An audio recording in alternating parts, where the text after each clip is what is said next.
What has been amazing is that the founding fathers have always done things in a certain way. They've been able to. Good to see you, everyone. Thank you for attending. Thanks for being here. Please tell your friends. We are switching gears for the next few webinars. Well, this webinar. Ram has lots of lovely, amazing friends, just like Ravi here on the screen today, who work in corporate and have to do with coaching or are coaches themselves. So in the next, I think 2-3 sessions in the Future of Coaching webinar, Ram is going to have wonderful guests like Ravi, and they're going to talk about coaching in their world. And we'll hear from some very interesting perspectives from some of the world's top companies. So I know you will enjoy today. I won't say if. So since you will enjoy today and you will learn something, please join us for all the other webinars, and please tell your colleagues to join us as well, because they are free and we are here at 9 p.m. India every single Wednesday. Okay, Ram. Thanks, Magda. Yeah, sure. Yeah, welcome, Ravi. Thank you for joining us. And hopefully we have 2 other panelists joining us. Today's is somewhat special in the sense that we're going to talk about corporate culture or institutional culture, and within that specifically that of a company that I'm very familiar with, the Tata Group. And I invited 3 of my friends and those who have worked with me in the coaching space. Ravindra is one, he's from Tata Motors, and 2 others who hopefully would join us would be Venkat and Ramana, one from Tata Chemicals, another from Taj Hotel. So they are all CXOs in their respective companies in the Tata Group. So before I get into, and I'm hoping that they would join, they're both in India, so hopefully the time change doesn't confuse them in any way. I just want to lay down some basic definitions for what we are talking about. Culture has multiple meanings, multiple definitions, but the simplest definition that I'm going to go with is that it's collective behavior. And as far as it sort of applies to coaching, I would like to call it a systemic collective behavior, in the sense that in a systemic sense, it's about the institution or the organization or whatever the largest space of society that we all belong to. And then in the smaller groups that we form part of that larger society, be it in tribes, be it in divisions of companies, be it in communities such as families and so on, and finally the individuals. Hi, Ramana, PV, welcome. Thank you for joining us. So there's PV from, I'm not quite sure, PV, are you still with the Taj Group or you're retired? You are muted. We can't hear you still, for whatever reason. Okay, that's as soon as you're able to get connected, please do, yeah, tell us where you are now. So essentially, it has these 3 components of the larger collective, the smaller sections, and the individuals. So it's extremely systemic. And it's also systemic in the sense that the collective behavior influences the individual, and the individual behavior through the smaller parts, the larger collective as well. This is often forgotten. When we look at a larger culture, we tend to speak of, hey, this is how Indians behave, or the Americans behave, or the Italians behave, or the Japanese, or the Chinese, or whoever they are. And then you go down a little deeper, and then you have what might be called mini cultures. And then below that is a micro culture of the individual. And each one sort of builds upon the other, reinforces, empowers, disempowers, as the case may be. Okay, maybe I'll take a very quick break. So you are still with the Taj, or? Yeah, Ram, can you hear me now? Yeah, I can hear you. Okay. Hi, Ram. First of all, thanks for having me here on this call, and hi, Ravi. Ram, to answer your question, I have retired from Taj Group of Hotels, but I'm still continuing with them as a consultant. I'm the HR advisor and consultant for Taj. Thanks, PV. Thanks for joining. Now, so just to continue where I left, there are several models which describe culture, and some of you may be familiar with these models. I very, very briefly go through them before we get into the nuts and bolts of what we are here to talk about, the specific of the culture in one particular entity, Tata's, and I'll explain the reasons why. One of the most famous and probably one of the seminal cultural models is that of Hofstede or Hofstede, however it is pronounced. It's 6 points, and then there is Fons Trompenaars, and then the Rosinski globe, and so on and so forth. In fact, I wrote a book for EMCC on this. And the Hofstede model, and most of them, almost all of them, they follow the Hofstede. And amongst the, let's say, the factors of what is part of the cultural model, one is about hierarchy. And this hierarchy could be what is usually called as a power distance in terms of what power you wield, and the higher the power you are, and the person who's below you, what distance and how does it make a difference in terms of the hierarchy. But it also it may not just be power, but the power which comes out of wealth, socioeconomic status. It could even be gender. Very often, the men exert unduly higher pressure, higher power than women in most cases, age, and so on and so forth.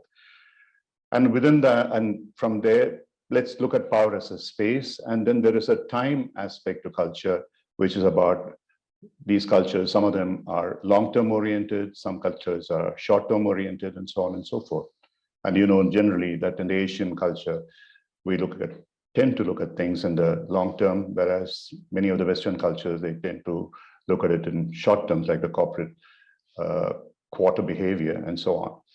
And a third factor could be in terms of the kind of risks that we take. Some cultures are known to be more risk averse, and some cultures are known to be more entrepreneurial.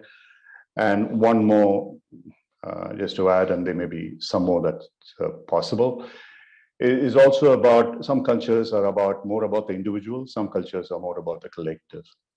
Like many of the Asian cultures believe in the larger collective kind of space, rather individual. Of course, it goes through a whole spectrum. You cannot all be individually empowered. It would lead to anarchy. And then when it's collective as well, there could be within that collective, is there empowerment for everybody, or is it empowerment only for a few people? So it could result in democratic or dictatorial and those kind of societies as well. So these are multiple definitions. So before I close this, there's one particular, those of you who, if you have not seen it, I would really like you to watch this video. It's by a guy called Fons Trompenaars, F-O-N-S-T-R-O-M-P-E-N-A-A-R-S. It's a TED talk. Fons appeared in several of our, I think 2 or 3 of our colloquiums. In fact, I remember interviewing him once, somebody else, and it'll be there in the Coacharya list of videos as well. Fons is a globally acknowledged expert, and he's got his own very famous Trompenaars model, 7-point model. And in this particular video, he talks about a study that he conducted across the world. And the study, there are multiple versions of it. This particular study is about a situation that is described where you are a passenger in a car which is being driven by a very, very good friend of yours, a childhood friend, as it were. And that friend, there are multiple variations here, had a few drinks and he's driving. He may be speeding 60 in a space where 30 is allowed in miles per hour, or he was speaking on the mobile where you're not supposed to speak on the mobile, and so on and so forth. And he presto, suddenly, unfortunately, he hits a pedestrian. And that's all the detail that is given. And he's taken to court, and the friend asks you, please come and testify on my behalf, saying that I was not drunk, I was not speeding, I was not doing da-da-da-da, and this is what I would like you to do. So The question was, there might be multiple variations, but simply the question was, would you say yes or would you say no? Would you speak the truth as you experienced it? Or would you stand by your friend? The answer may many of us seem obvious, and is the most obvious mistake that we can commit. And you should really read Fons Trompenaars' report and his speech. Pretty much it was divided globally into 50% and 50%. Many communities, not just Asian, there were several Asian communities in it, and there were several Western communities in it, who said, truth be damned. He's my friend, I'll stick by him. And there were others who said, no, no, no, truth is paramount. So I just want to go to this as a culture. So this is actually, strangely, ironically, this is not described in anybody's cultural model, including Trompenaars, that about the right and wrong. Do you consider the right and wrong as a moral obligation, ethical obligation, that the society teaches you this is how it should be and what is truth? And we all know that truth is no truth. It's your perception of what the truth is, often handed down by Moses or a bearded old man playing a harp, who created the man and then out of his rib the woman, and so on and so forth. Or by your ancestors or your caregivers. And that is all the truth that we believe in. If you really scratch and go into your inner self and start questioning the truth that you believe in, that is all it means. There is no truth. In the Vedic scriptures, it's very, very simple. It says there is one collective truth, formless, ununderstandable truth. There are multiple pathways to it. So we all devise our own happy, comfortable pathways to that truth. And then call that the truth. So here you have two truths. One is the morality of, do I stand by my friend? Substitute friend for your spouse, who you really love, not the one that you want to divorce. Or your father, or your child. What then happens? Would you make a change? Would you make a shift? So that is one factor of culture we very often forget.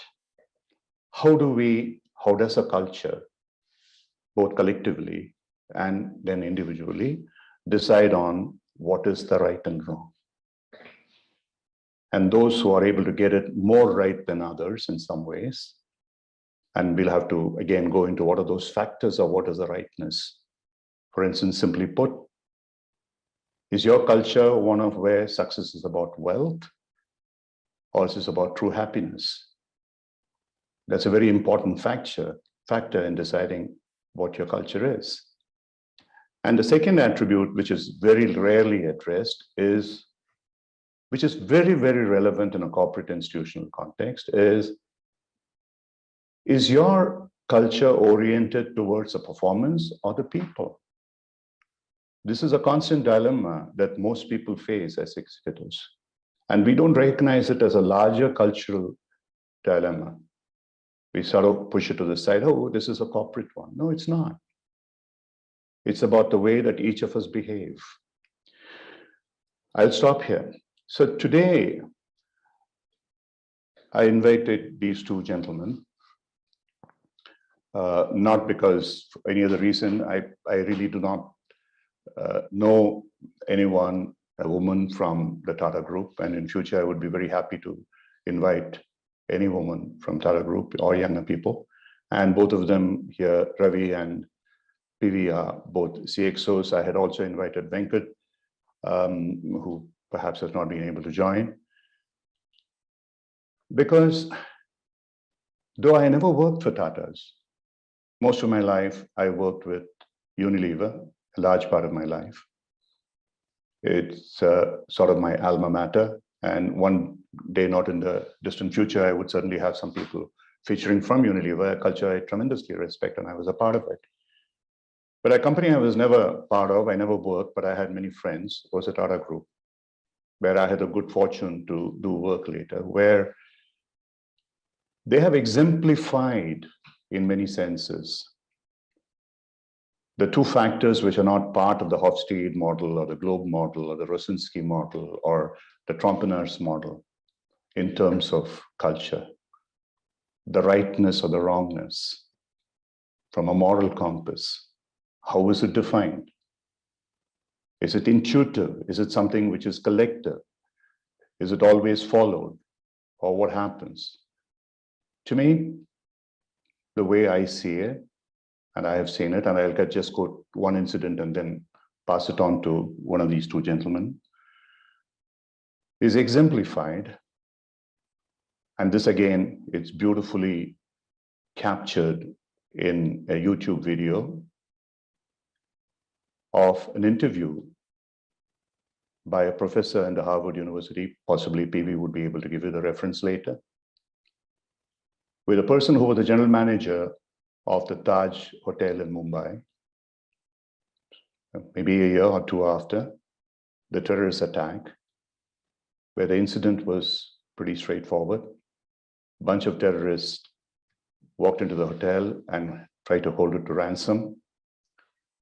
And there were 200 people from the previous shift change who were there. And they were told, please go away. The hotel is under terrorist attack.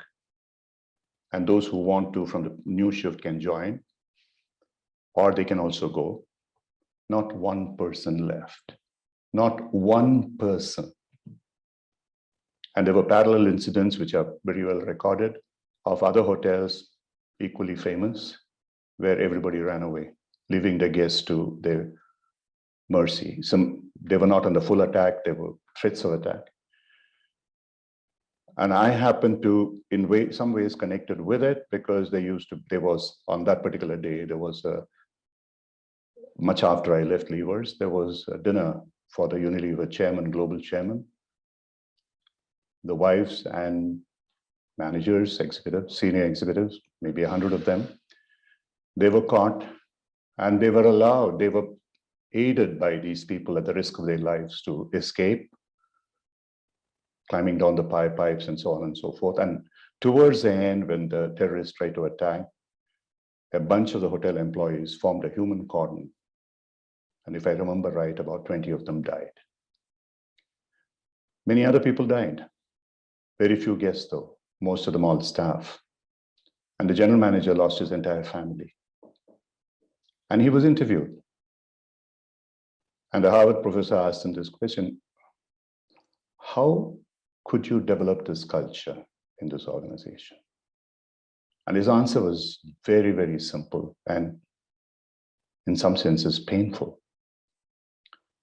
He said, we do not recruit people from the B schools. We do not recruit the Indian Institutes of Management and the IITs and so on. We go down to Tier 2 and 3 cities and we look for people who believe in a simple axiom. In Sanskrit, it's called Atiti Devo Bhava. The guest is my God.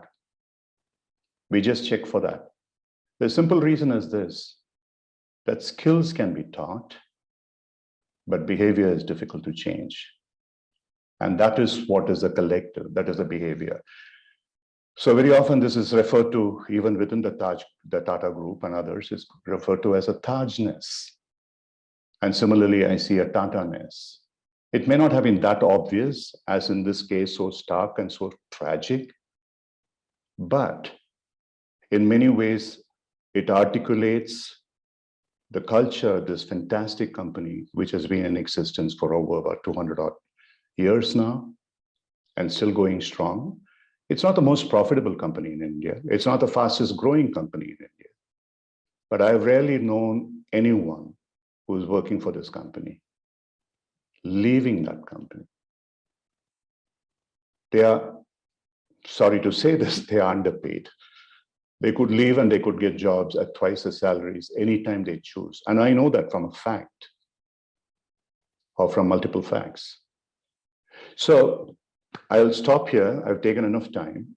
So I would like to go to PV first because I referred to this Taj thing. Just PV, I just want you to tell us a little bit about, yes, I have talked about this, but over and above this, what is this Tajness? What is this Taj culture? How is it sustained If you could just Sure. speak something on it, please. Thank you. Thank you. Thank you very much, Ram. I think that, I have worked for Taj for 8 years and I'm still working, as I said earlier. And whenever I hear this story, what you narrated, Professor Deshpande's, the TED talk, every time I hear that or every time I watch that video, I would have goosebumps. And not only that, I feel like prostrating before the frontline employees of Taj. And this is the feeling I get every time I walk into our hotels. And I'll talk a little bit more about the terrorist attack and what was my conversation with some of these employees. I was not part of the organization. I joined the organization in 2014. And then the terrorist attack took place in 2008. We all know about it. So I was so curious to know, like you said, this is not the human nature. When there was a sort of a threat, unconsciously, we would either run away or do some the fight or flight and all that, we have studied in human psychology that did not take place. So I was, in my conversations with those frontline employees at Taj Mahal Palace Mumbai Hotel, 2 or 3 things came out. In fact, I used to talk to them and ask them this simple question as to, what happened? This is unbelievable. Why not even one person ran out of the hotel? Or did someone express that kind of a desire to go out of it? And every time when I speak this language, there would be a sort of a surprise on the faces of these employees. One thing they consistently ask is that, sir, if something goes wrong at your home, would you run out of your home? It's the same thing for us. And it was so genuine. I'll explain it to you a little bit more. Some of the employees, they said things like, this place is our home. And some people said that, this is our temple. And everything in this hotel speaks to us. The pillars, the utensils, everything in this hotel, every time when we walk into this hotel, they speak to us. I thought that, what is this, all these things speaking to them? It's something like, it is much beyond the conscious level of these employees. Unconsciously, the kind of emotional connect they have with every part of this hotel is unbelievable. This is some kind of a psychic connection they have with the hotel. And another thing I have noticed is that very often we talk about work-life balance and all that. These people work there for 13, 14, 15 hours a day, many of these employees. And what happened is the boundaries between home and the workplace got erased in their minds, in their brains. There is nothing like a boundary that I'll have to finish my job and go home. This is my home. This is everything for me, kind of a thing. And another important thing was many of those people, of course, on the following morning, they knew that Mr. Ratan Tata was standing at the Gateway of India. They saw it on the TV. And they felt that unconsciously that, this is the time we need to give it back to the company. What was the reason for that? Professor Deshpande elaborated on some of the HR practices. But I think that, it is much beyond that. The management, you spoke about Tata values. They lived these values generation after generation. What are those values? It is simple, the mutual respect. And at Taj, there is nothing like a rule book when it comes to some emergency of an employee. Let's take, for example, there is a medical exigency or something else for the family members. Nobody would look at the HR rule book and say that you are not entitled for it. It's a sort of a family. If there is a need, the company would take care of you, kind of a culture. That has been built by the top management, whether it is Mr. Ratan Tata or GRD or many other leaders who were there before. And this is where, unconsciously, this is my time to give it back to the company in the form of taking care of my customers. If I run out of this hotel, what would happen to my client, my guests, my customers, was the question that unconsciously came to the minds of all those people. And you spoke about Karambir, the general manager who was there at the hotel. He handles Americas now. The entire America is handled by Karambir. And whenever we speak with him, last week, and in fact, I had a call with him. Whenever we speak with him, the kind of passion, the kind of loyalty, commitment, he exhibits about this company is unbelievable. We would never see this anywhere else in the world. And not only, I'll take another 1 minute to elaborate one more particular aspect. I knew that, many of the employees who were not part of the duty on that day, some people who were at Taj Sats, hearing about this terrorist attack, they came to South Mumbai, to Colaba, and they got into the hotel, and then they saved some of the guests. Many people who came out, bringing the guests out through the back entries and other exits, again, they went back. And some people, unfortunately, they perished in that attack. Their family members, they all work for us, and their families were taken care of by the company. And they say that, things like, I have lost my husband on my wedding anniversary on that day, but God has given me a bigger family called Tatas. I could never, ever forget this family. I had never even once heard things like, oh, this had happened, and then all kinds of, nothing of any negative from their conversation. And this is not from one person or two people or the senior people. Everybody, whoever got impacted during that particular, it was something unbelievable. And how did this happen? Like I said earlier, it was the values of the organization, taking care. You talked about performance and taking care of people earlier. It is taking care of people would come first. If we take care of our people, they would take care of the company, was the motto. And if it is not the best of profit, so be it, but my people are more important for me. I can talk about this for the next, I think, 12 hours, but I'm stopping it here. There are any number of stories. It is not just one terrorist attack. Every day, the kind of mails we get from the guests from all over the country or even outside the country, they talk about our frontline employees. And the culture is at the bottom of pyramid when it comes to Taj, and nobody can really change it. It is so surprising that we can't really tamper with it, even if we want to do that.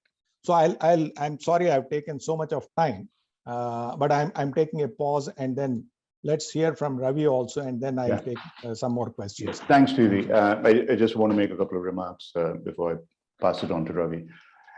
Yeah, very often many people say, and these are HR and management gurus, and they are completely wrong. They say, oh, Tata's is a philanthropic organization, it's a trust. It's got nothing to do with that. Yeah. The average person who is working in the Tata group at various levels doesn't even know that. It's only these management gurus who know that and talk about crap like that. It's something which has taken years to build, 200 years maybe. It's exactly what PV said. There is no rule book that an HR manager or personal manager looks at. It is a seat of the pants decision. It's a decision of the heart, not of the head. That whatever decision is taken, it will favor the individual, not some entity called the organization. And on a personal note, it's more than me and my wife. I mean, it's got nothing to do with all this. We, for the last few years, have always decided we will never stay anywhere except the Taj. It's very simple. It's got nothing to do with, it's very selfish in many ways, to be honest. And we have stayed in the Four Seasons and the Ritz and whoever else, anywhere in the world. The simple reason is, like my wife always says, if, you drop something during a meal or something insignificant, there'll be three people who will be homing like pigeons to your table, says, pick it up or do whatever it is, replace it and say, sir, do you need anything? Or even if you were just looking around for something. I remember once in one of these hotels, we were there at a dinner. We were not even guests there. I mean, not resident guests. And I think my wife or another guest, they were feeling cold and something. Immediately, the girl brought in 2 shawls. Another time, one of them was looking for something to read. Could it read the menu? So she brought reading glasses. I don't think this has not happened to us in any other hotel, believe you. Yeah. So we are, I mean, Tata is not paying me for it. I'm not plugging it for any of these things. It's a disclaimer. But this is what we have decided we will do. Yeah. Ram. Actually, whatever instances or whatever experiences you have quoted, that's Tajness. Yeah. Tajness, it's the way our frontline employees treat the customer. Correct. And like you rightly said, that's the differentiator for us. Yeah. When management gurus talk about strategy, Yeah. a differentiator, this is the differentiator. Nobody else can copy it, actually. No other company can copy this and then replicate it in whatever time frame they have in their mind.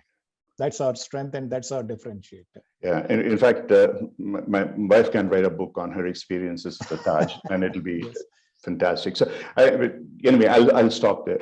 Now, Ravi comes from another part of the Tata Group, where there is no Tajness, but there is a Tata-ness of the Tata Motors, which is another amazing institution, which has been there for as long as I can remember. I was at one time a vendor in some of the companies that I operated, and I know the culture of that company. Amazing, totally amazing. So Ravi, tell us a little bit about how the Tata culture is exemplified in Tata Motors, please. Thanks, Ram. Hey, good morning and good evening to all of you. My pleasure to join this conversation. Ram mentioned the fact that culture is not one monolithic, right? The Tata Group is 150 years old. So we have companies and businesses of varying vintage in the group. And of recent time, there have also been many acquisitions. So there's a variation across, right? But there is a fundamental principles or culture that is common in the organization, right? So I have been with the Tata Group only for 3 years, right? And I'm still discovering beyond my own company, which is Tata Motors. And I continue to get amazed by some of the things I experience within my own company and of course, across as I interact more with my colleagues in other Tata Group companies, right? So also we are a manufacturing company. Of course, all manufacturing companies are turning into services in a way today, but there is a variation between what Ramana told you and what I will probably share with you, right? See, what I find as one of the foundations of our culture is that from the beginning, what our founder always saw was the entire community as stakeholders. The definition was just not your customers, it is just not employees, definitely the government, the shareholders, but just the community that we exist in. Right? How does this translate? So my own experience, and as I listen to the history of the company and I see how the company operates today, right? When you talk about the interest of the community, which is always there, to an extent also very national, but we are a multinational company, and I can say that whichever countries our companies operate in, we follow the same principles there. So I'll just give you a couple of examples, right, on how this weaves through. We are in the automotive business, right? So we have been driven by some of the needs of the community, right? So for example, safety, right? A frugal, engineering, but one of the safest cars, some of the safest cars in India, right? Now, this completely translates because of putting your customer and your community in the center of what you want to do. This is perhaps has not been this has been an evolving industry, and this is not really the standards or expectation, but this is something that the company has pioneered, right? That's one example that I can share with you. The second thing that I would probably share with you is that I'll talk about communities where we work in, right? So for those of you in India, you know that a law was passed a few years ago, which stipulates that every company should do community service, or CSR as they call it, corporate social responsibility. The Tata group of companies, much before such laws were passed, have always done something for the community. It can be Tata Steel, it can be Tata Motors, it can be Taj, it can be any company that you can pick and name, right? Even before the law mandated it, whichever community we have operations in, we've always adapted that community, right? It could be education, healthcare, water, environment. Much before these topics became current or laws required, people to do something about it. What is amazing about this is that, Ram mentioned the glue that holds people together.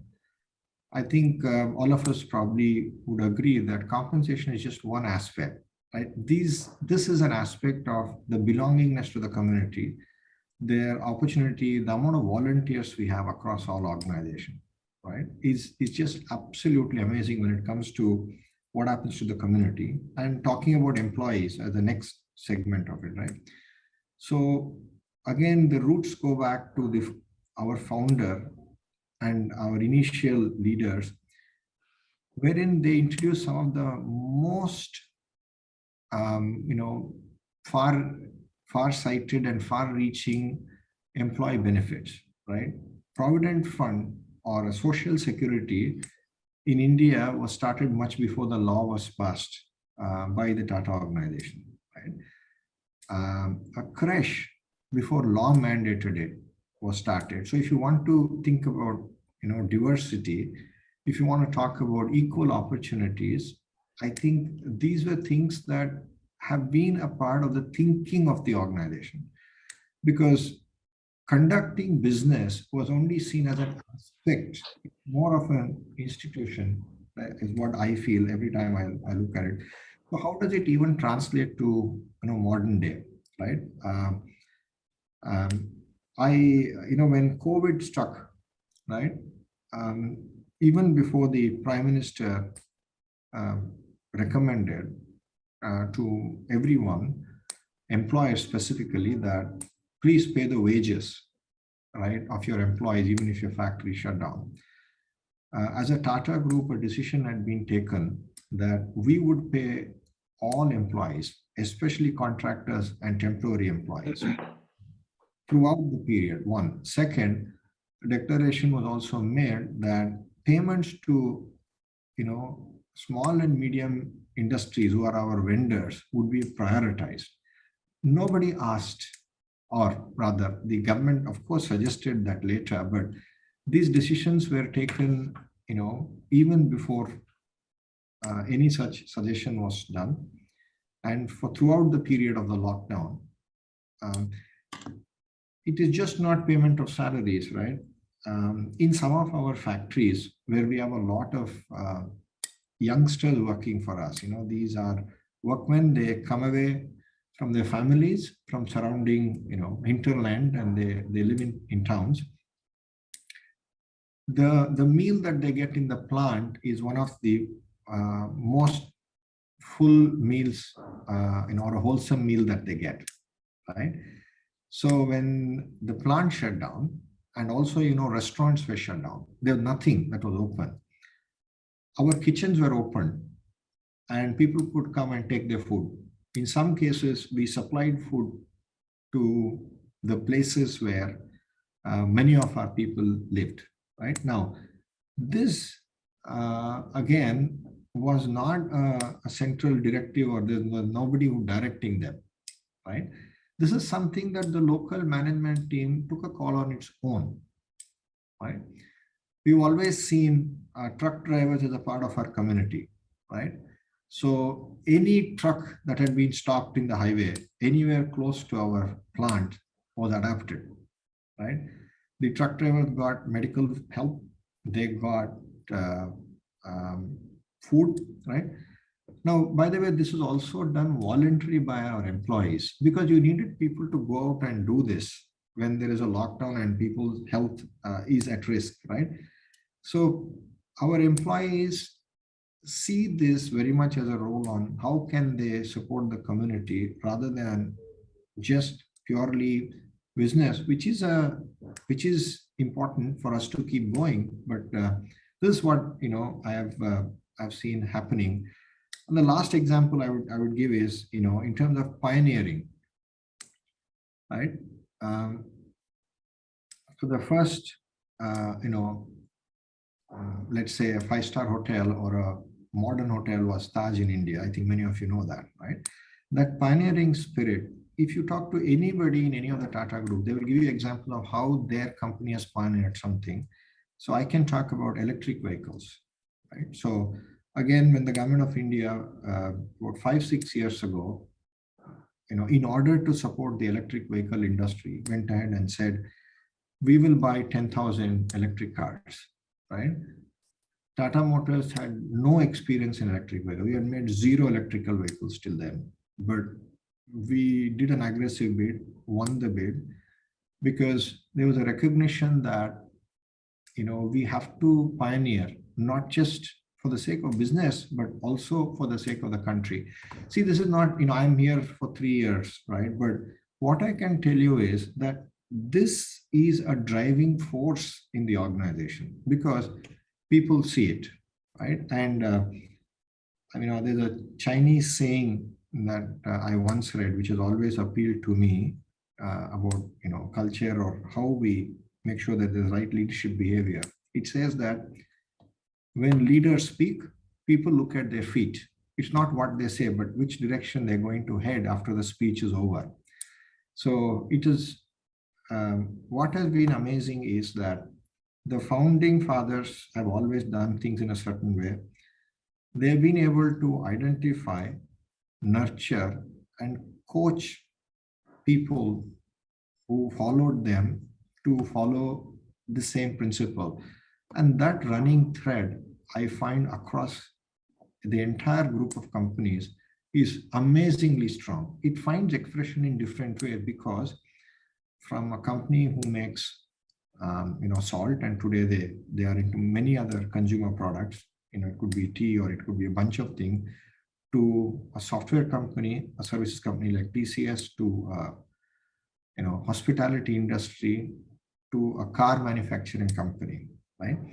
The expression of this is different, but community always comes first. And the definition of community is very, very broad, right? Then national interest comes first, right? And an employee is at the center of all of it. Right? So this I find extremely strong in the organization. But I would be, lying to you if I say there are not aspects of our culture that perhaps we need to refresh. And that attempt is constant. And interestingly, Ram, you also pointed that out. And sometimes these polarities exist, right? In an organization which is so familiar, right? Sometimes differentiation becomes difficult, right? And as organization, we also have to, while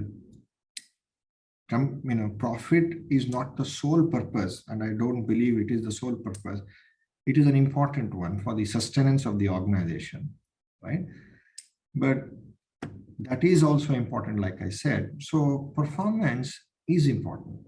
So how do you balance these two? Sometimes people may take advantage of this situation, right? So how do you ensure accountability? Third one I would say is that Tata Motors is 75 years old. Some of the companies are older, right? There are aspects of being hierarchical, right? With hierarchical, I believe bureaucracy and also a certain amount of pace is compromised. but our world is fast changing. So how do we make sure that we are able to, how can we make sure that we are able to continue to challenge hierarchy, to become much more contemporary, and to become much more nimble, because that is what the environment demands us of today. See, these go hand in hand. So when you have legacy, you of course have tremendous things that you can leverage, which stand as strength for you.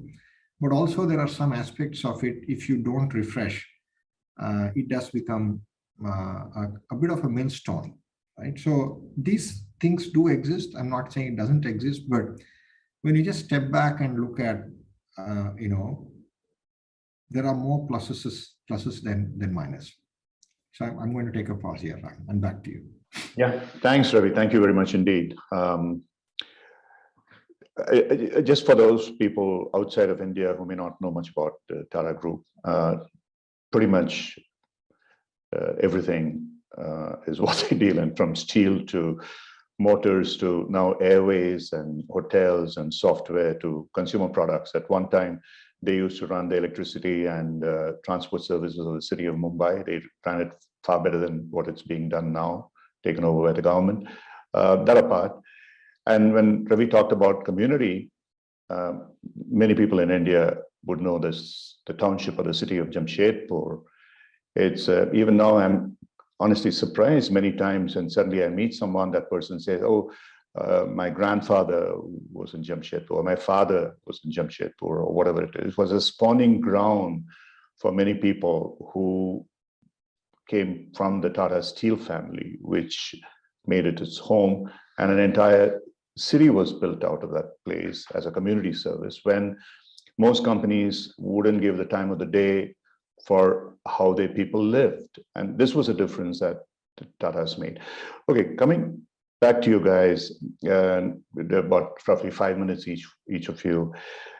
Tell us a little bit about how this culture is being currently nurtured and sustained, be it through coaching, be it training, do other developmental activities. Both of you are HR honchos, and maybe other people can learn a few lessons. And I frankly think it's one of those companies where coaches should learn from. They are not the companies which need coaches to learn from, to be honest. And so that aspect of it, if you could address as to what is it that you're doing, what is it that people can learn from the Tata Group. Thank you. Ramana, PV, you first. Yeah, sure. So specific to coaching, I'll just give an example. Ravi also spoke about performance versus people, and you also mentioned about it.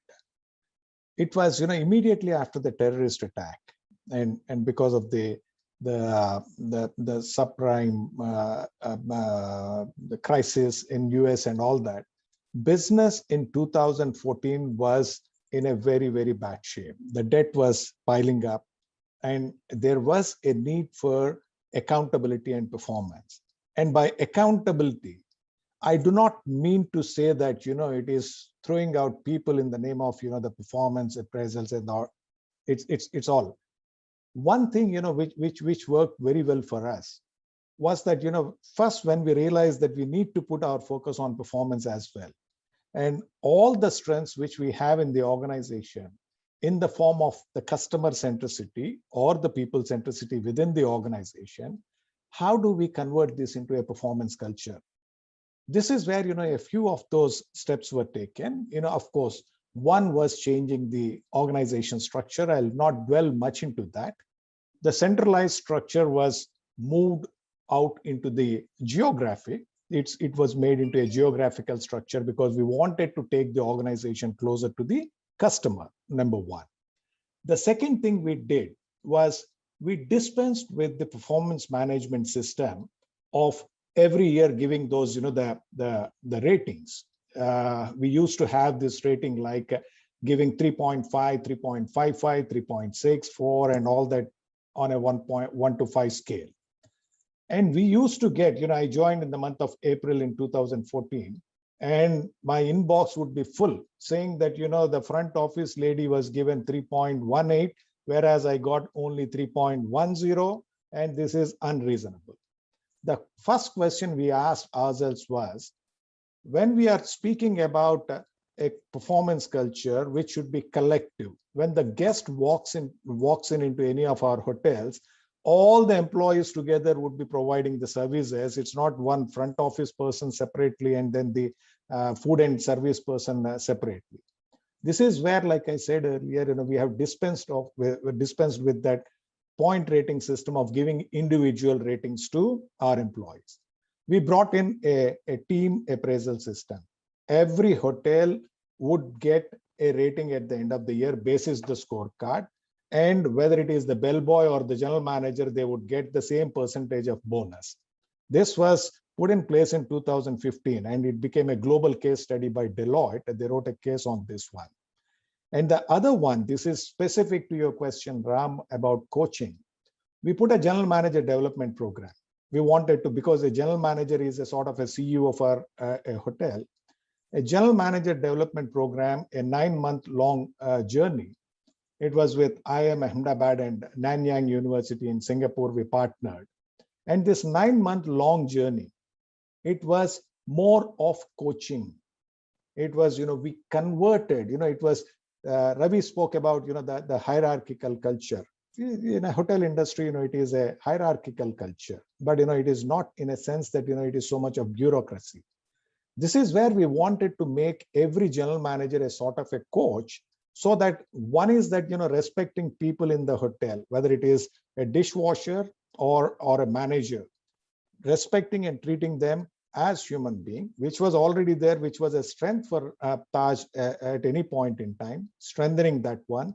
And second is coaching them on the behaviors, because in a hospitality company, behaviors are much more important than the skills. I'm not saying that skills are not needed, but it is the behavior.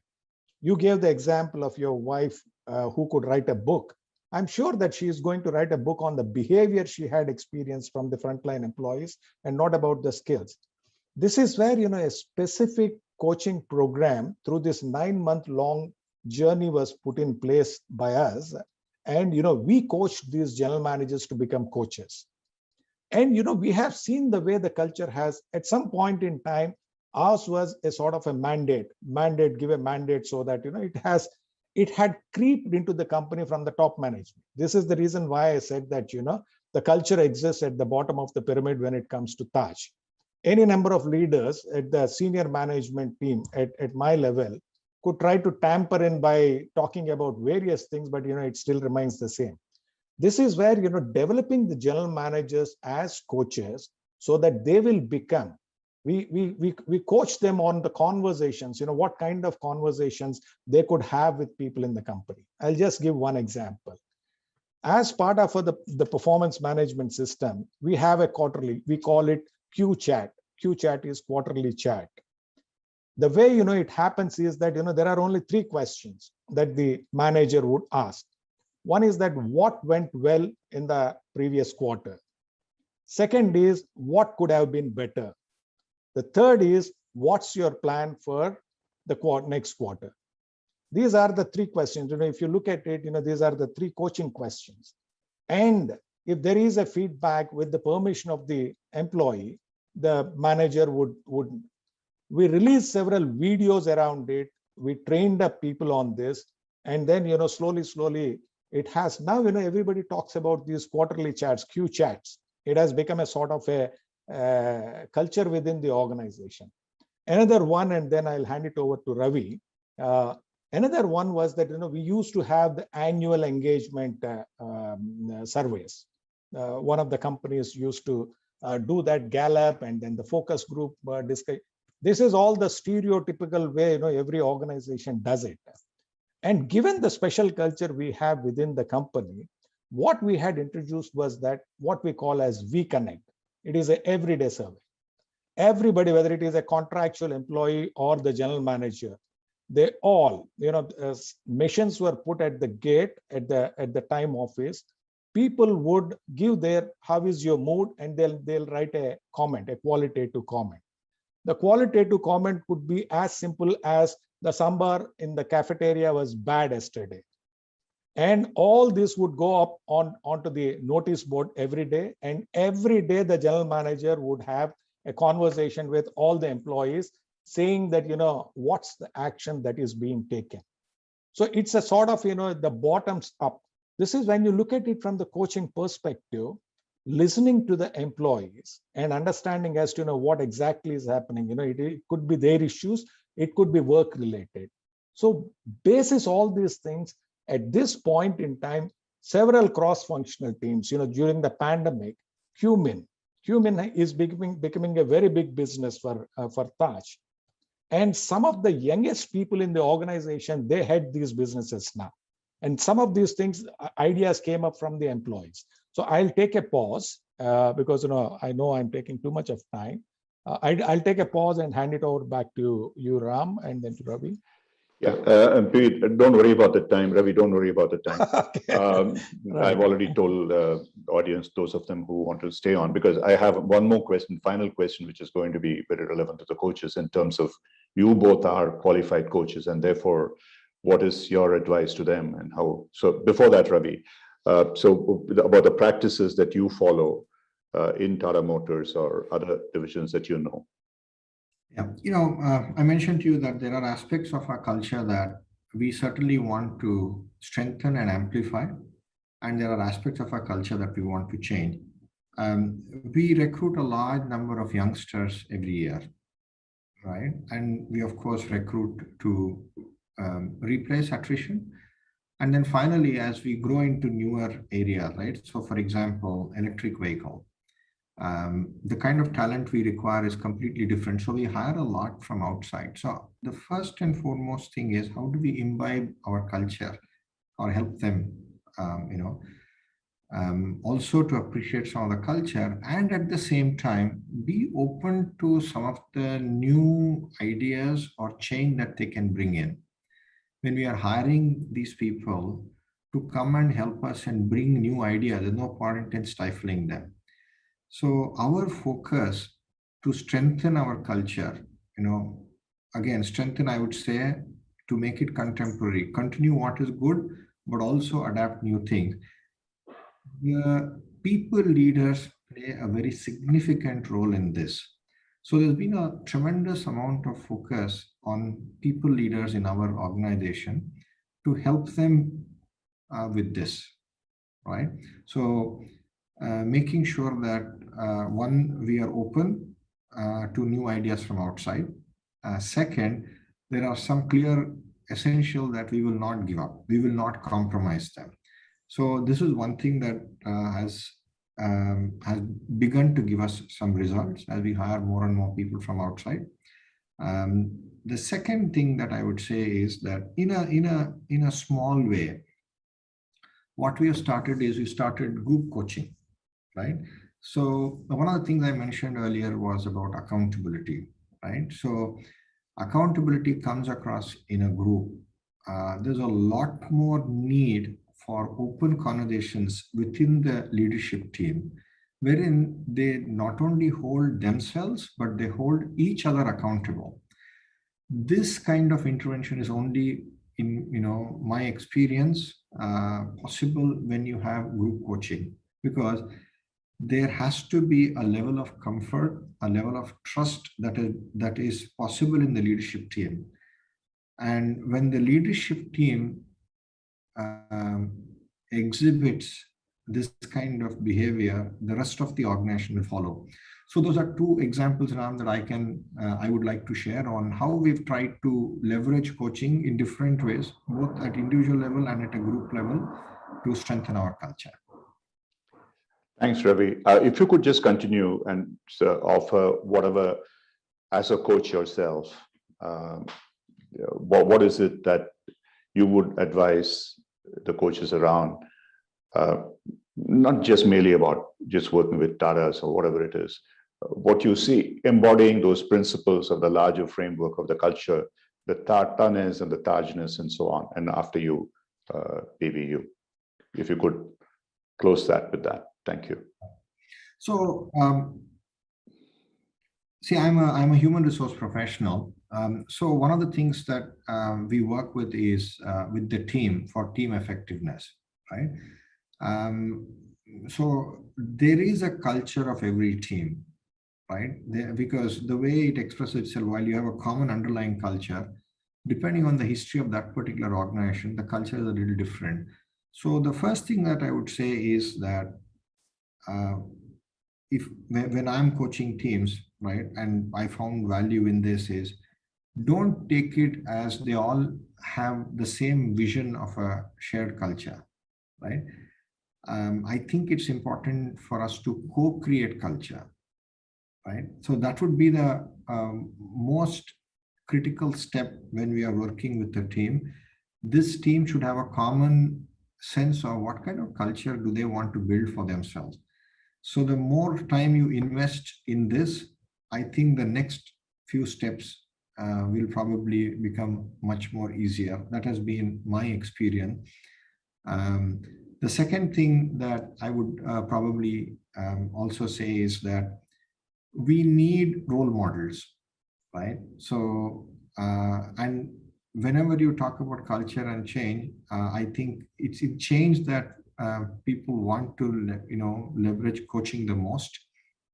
So, how do we help um, people actually call out the change they want to make and use each other? There is that amount of what I would say psychological safety that they should feel in the team, that people actually say, hey, these are the 2 or 3 things that I want to do.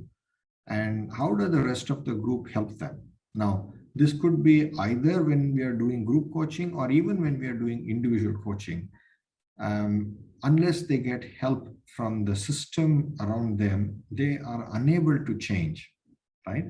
So these are my 2 things that as I begin to coach more, when I finished my training with Ram a few months ago, but as I implement more and more of these are the 2 things that I am discovering as can be biggest barriers, but also most impactful if you leverage it well. Thanks, Ravi. PV? Yes, yes.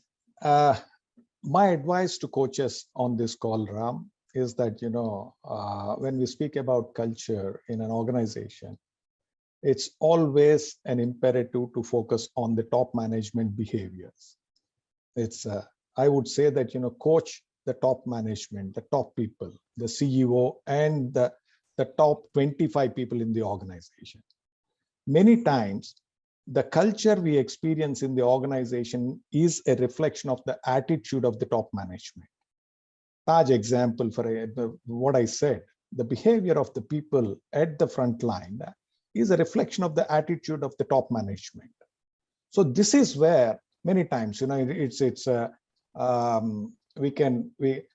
the top management may not necessarily be a narcissist or psychopaths, but at the same time, as we grow, I'm also a human resource professional and worked as the CXO in 3 companies. I think that as we grow, I think that something gets into our head, power corrupts is what, and we do not know that, in many times we don't really understand as to, what kind of behaviors are we exhibiting as we gain more and more power. So this is where, the coaches should focus on the top management is one thing I would highly advocate. And that's where, the whole thing lies, the crux of it lies in the top management, change the behaviors through coaching. That's one thing I would recommend. The second thing I would recommend is that, there is strength at various levels in the organization. While I say that, you need to focus on the top management behaviors, there is strength at various levels. And we need to remember that, when it comes to coaching, we often speak about executive coaching, life coaching, and differentiate all these coachings from each other. Every person is a human being, whether it is the CXO or the dishwasher. And without a human being coming into the workforce, we all know that, I don't have to talk about it. Fundamentally, a human being with all the emotions and feelings is the one who is coming to the. So please do not differentiate in the name of, I'm a performance coach, I am coaching on his or her performance. I am an executive coach. Life coaching, at some stage, my experience is that at some stage it moves seamlessly into the life coaching. Every coaching, results into a life coaching is what I have experienced. This is where, even the life coaches need to focus on the corporates. Corporates could make a big difference to the society. It could make a big difference to the society.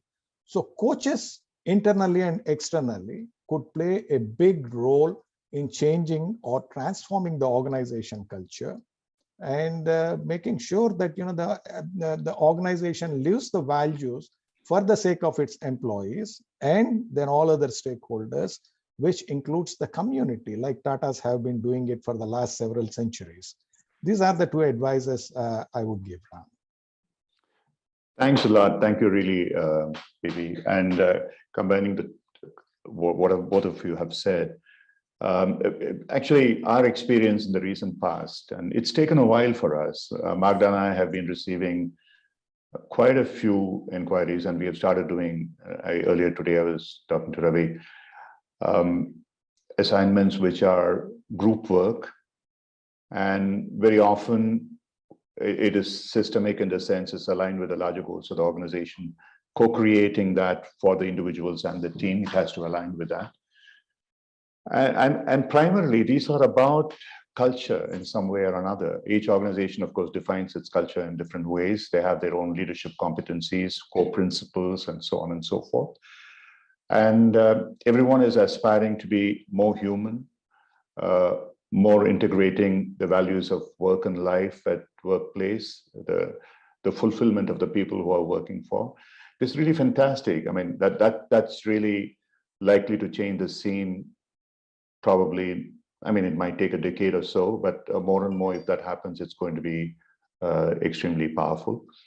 And before I let you go, in the audience as well, I would deeply be grateful if any of you can suggest companies where perhaps you are working or you're doing work with, who you think have cultures that are truly worth replicating in other places, following as exemplars. And if you could help us also to connect with them, please get in touch with me or Magda, and we would be tremendously grateful to you. But to both of you, thank you very much. Ravi, Thank you, Ram. It's been an absolutely wonderful session, and I'm sorry to let you go, but much as I love Tata, as much I love you guys, I think every session has to come to a close. And thank you very much indeed, and hope to see you in another program in the future. Thanks. Absolutely. Thank you for all of you staying for a few minutes more. Bye. Thank Take you, care. Ram, and thank you, everyone. Thank you. Bye-bye. Thanks, Ravi. Bye-bye.